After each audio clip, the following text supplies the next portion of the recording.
Aujourd'hui, tu te sens d'abord femme, noire ou sourde? Je suis d'abord une femme, bien sûr. Une femme à 100%. Ensuite noire, et puis sourde. Tu as pris conscience tardivement que tu étais noire. Comment tu l'as vécu? Oui, ça s'est fait tard. Alors pourquoi seulement à ce moment-là?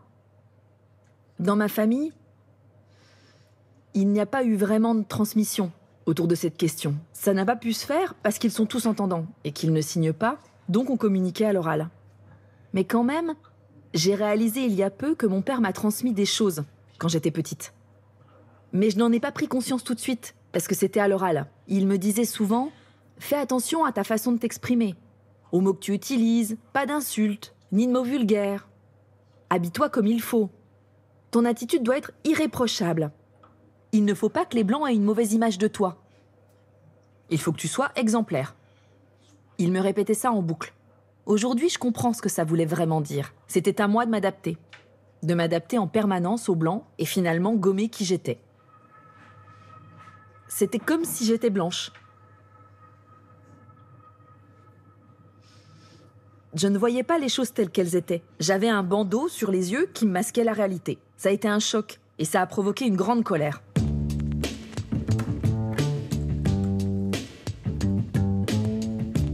C'est à la suite de ça que tu as décidé de créer cette page sur Facebook? Oui, ça me manquait de ne pas échanger avec des sourds en langue des signes.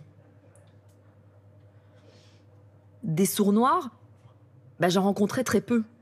J'en connaissais, mais on se voyait pas souvent. Alors que pourtant, on a un vécu commun. On a fait l'expérience du racisme, mais on n'avait jamais l'occasion d'en discuter ensemble. Donc, j'ai eu envie de créer cette page. D'abord pour rassembler cette communauté noire sourde, et puis si des événements intéressent certains d'entre nous, eh bien du coup, on peut mutualiser le coût pour un interprète. On l'a déjà fait 3 fois, ça s'est bien passé.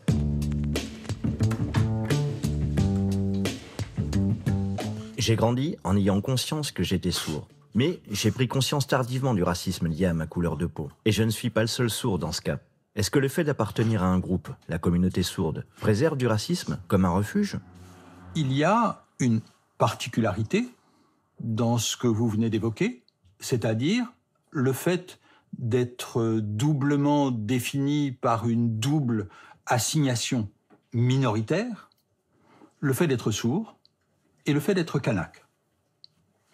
Et ça pose une question qui est aujourd'hui résumée par le mot intersectionnalité. C'est quoi l'intersectionnalité? Quand on parle d'intersectionnalité, on parle d'une pluralité de logiques de domination. Le plus souvent, on pense à classe, sexe, race. Mais bien sûr, il peut y avoir d'autres termes. Par exemple, on voit bien en France qu'à la fin des années 90, on parle beaucoup des questions sexuelles. Par exemple, avec le Pax. Donc à ce moment-là, se définir en tant qu'homosexuel, eh bien c'est plus immédiat.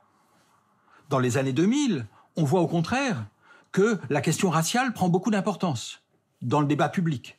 Et donc à ce moment-là, il devient un peu plus facile de prendre conscience, mais donc aussi de s'identifier par rapport à la question raciale.